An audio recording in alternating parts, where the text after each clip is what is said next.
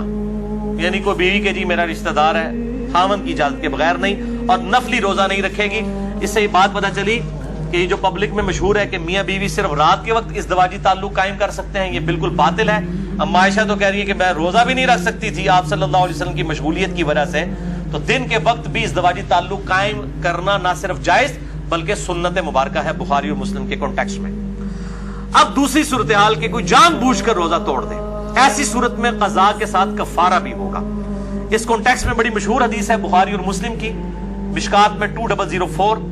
ایک آدمی حضور صلی اللہ علیہ وآلہ وسلم کے پاس حاضر ہوا، کہا یا رسول اللہ صلی اللہ علیہ وسلم میں مارا گیا، میں نے روزے کی حالت میں اپنی بیوی کے ساتھ ازدواجی تعلق قائم کر لیا، روزہ میرا ٹوٹ گیا، میں کیا کروں؟ آپ نے فرمایا کہ کیا تیرے پاس کوئی غلام ہے کہ اسے آزاد کرے؟ یہ پہلا آپشن ہے، اور ترتیب بھی یہی ہوگی، یہ آپشنل نہیں ہے 3 میں سے 1 بلکہ یہی ترتیب ہوگی۔ میں کہا یا رسول اللہ نہیں ہے۔ فرمایا کیا تو 2 ماہ کے مسلسل روزے رکھ سکتا ہے؟ عرض کیا نہیں یا رسول اللہ صلی اللہ علیہ وسلم 2 ماہ کے نہیں رکھ سکتا، ہم بھی نہیں ظاہر رکھ سکتے۔ فرمایا کیا تم 60 مساکین کو کھانا کھلا سکتے ہو؟ اس سے یہ بات پتہ چلی کہ 60 مساکین ایکویلنٹ ہوئے 60 روزوں کے، تو مسکین کو پھر 1 وقت کا ہی کھانا کھلایا جائے گا، 2 وقت کا نہیں۔ یہ لاجیکل آنسر ہے۔ تو اس نے عرض کیا نہیں، تو فرمایا تم بیٹھ جاؤ۔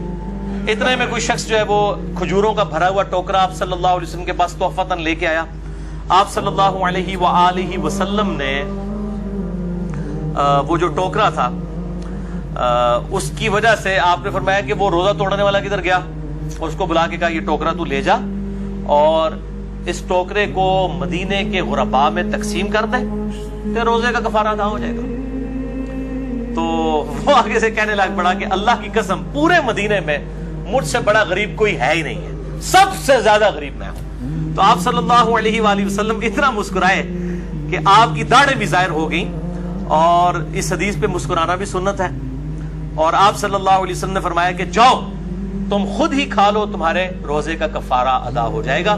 لیکن یہ خاص اس کے لیے ہے، یہ نہیں ہے کہ جو بھی روزہ توڑے تو کہ جی انہیں ایڈیاں کھجورا لے آ کے دے میں آپ کھانا شروع کر دے کفارہ ادا ہو جائے گا، یہ اس کے لیے خاص تھا۔ اور اس حدیث پہ امام بخاری نے انٹرنیشنل نمبر کے مطابق صحیح بخاری میں 1936 حدیث کی لی ہے، اور اس پہ اپنا فہم لکھا ہے، باب باندھا ہے کہ اگر کوئی روزے کی حالت میں بیویوں کے ساتھ ازدواجی تعلق قائم کر لے تو اس کا کفارہ کیا ہے۔ اس کو امام بخاری نے عام حکم نہیں لیا کہ کوئی بھی کھا پی کے بھی روزہ توڑ لے تو اس کا کفارہ بھی ہے۔ کھا پی کے روزہ توڑنے کا کفارہ یہ نہیں ہے، یہ ازدواجی تعلق والا معاملہ ہے، اور ظاہر ہے وہ بہت ایک ایکسٹریم چیز ہے کھانے پینے کے مقابلے کے اعتبار سے، لہذا اس کے لیول کی سزا تو اس میں نہیں دی جا سکتی۔ لہذا اسی طریقے سے جو ہینڈ پریکٹس والا ایشو ہے اس پہ بھی سزا نہیں اپلائی کی جا سکتی، وہ بہت ایکسٹریم معاملہ ہے جو ازدواجی تعلق کا ہے، اور اسی پہ ہی اجماع ہے کہ وہ پھر 60 روزوں والا معاملہ یہ 60 مساکین والا کرے گا۔ عموماً لوگ 60 مساکین والا ہی کرتے ہیں، اور یہ 60 مساکین والا دونوں کی طرف سے ہوگا، مرد کی طرف سے بھی عورت کی طرف سے بھی۔ یہ بات اتنے بولے ہیں، یہ بھی پوچھ رہے ہوتے ہیں کہ جی ایک کی کھلا دیں گے، دو نہ توڑیا بھائی، ایک نہیں ٹوٹیا، دو نہ ٹوٹیا، یہ 60 اور 60 120 بنیں گے، اور وہ اپنے اپنے حصے کے دیں۔ اگر کوئی وہ اس اعتبار سے خیرات کرنا چاہتا ہے تو وہ ضرور کرے۔ باقی اگر کسی نے اس حدیث کے اعتبار سے کوئی رزلٹ نکالا ہے اجتہاداً کہ آپ صلی اللہ علیہ وسلم نے اس کو یہ فرمایا، تو اس میں بعض اوقات چیزیں امپلائیڈ ہوتی ہیں کسی معاملے میں، کہ جس نے روزہ توڑنے کا مسئلہ پوچھا ہے تو وہ اس طریقے سے جو ملی بھگت سے معاملہ ہوا ہے اس میں تو ظاہر دونوں کو رکھنے چاہیے، اگر کسی نے زبردستی والا معاملہ کیا ہے تو پھر صرف مرد کو رکھنا چاہیے۔ اور بہرحال اس حوالے سے اجتہاداً کوئی بھی ایشو اڈاپٹ کیا جا سکتا ہے۔ اب رہا کھا پی کے روزہ توڑنا، تو اس کے بارے میں ایک ضعیف روایت ملتی ہے، اور اس کو سپورٹیو ایک تابعی کا صحیح قول بھی ہے۔ پہلے ضعیف روایت سن لیں۔ یہ روایت جو ہے وہ مقطوع ہے، مرسل ہے، چھوٹا ہوا واسطہ ہے اس کا۔ المصنف ابن ابی شیبہ میں انٹرنیشنل نمبر کے مطابق 9774 سعید ابن مسیب تابعی کہتے ہیں کہ آپ صلی اللہ علیہ وآلہ وسلم کی خدمت میں ایک آدمی حاضر ہوا، اور اس نے کہا یا رسول اللہ میں نے کھا پی کر روزہ افطار کر لیا ہے, توڑ دیا ہے, تو میں کیا کروں؟ تو فرمایا کہ صدقہ کر, اللہ سے استغفار کر, اور اس کے بدلے میں ایک روزہ رکھ لے. لیکن یہ روایت ضعیف ہے. البتہ اس کو سپورٹو ایک تابعی کا قول صحیح سند کے ساتھ المصنف ابن ابی شیبہ میں اسی سے 5 نمبر آگے ہے, 4 نمبر آگے. المصنف ابن ابی شیبہ میں 9778 سعید ابن جبیر تابعی رحمہ اللہ تعالی سے پوچھا گیا کہ جو رمضان کا روزہ جان بوجھ کر کھا پی کر توڑ لے تو کیا کرے؟ تو انہوں نے کہا کہ وہ توبہ اور استغفار کرے اور اس کے بدلے میں ایک روزہ رکھے. تو کھا پی کے معاملہ الگ ہے. البتہ احناف کا یہ موقف ہے, حنفیوں کا, کہ خواہ کھا پی کے توڑا جائے یا ازدواجی تعلق سے, دونوں 60 روزوں والا اور 60 مساکین اور غلام والا ایشو ہے. البتہ محدثین کی اکثریت کا یہی موقف ہے کہ کھا پی کے معاملہ الگ ہے, اور وہ بھی جو ہے وہ استغفار بھی اسی صورت میں ہے اگر کسی نے جان بوجھ کے کیا, اور اگر کسی نے مجبوراً بیماری کی وجہ سے کیا تو صرف ایک روزے کی قضا کر لے, اور اگر اس پر قادر نہیں ہے تو ایک جو ہے مسکین کو ایک وقت کا کھانا کھلا دے فدیے کے طور پہ. انشاءاللہ اگلی دفعہ 5 پوائنٹس ڈسکس کروں گا. اللہ تعالیٰ سے دعا ہے جو حق بات میں نے کہی اللہ تعالیٰ ہمارے دلوں میں راسخ فرمائے. اگر جس بات میں میرے منہ سے کوئی غلط بات نکل گئی تو اللہ تعالیٰ ہمارے دلوں سے معاف کر دے. ہمیں کتاب و سنت کی تعلیمات پر عمل کر کے دوسرے بھائیوں تک پہنچانے کی توفیق عطا فرمائے. سبحانک اللہم و بحمدک, اشہد ان لا الہ الا انت, استغفرک و اتوب الیک, وما علینا الا البلاغ المبین. جزاکم اللہ.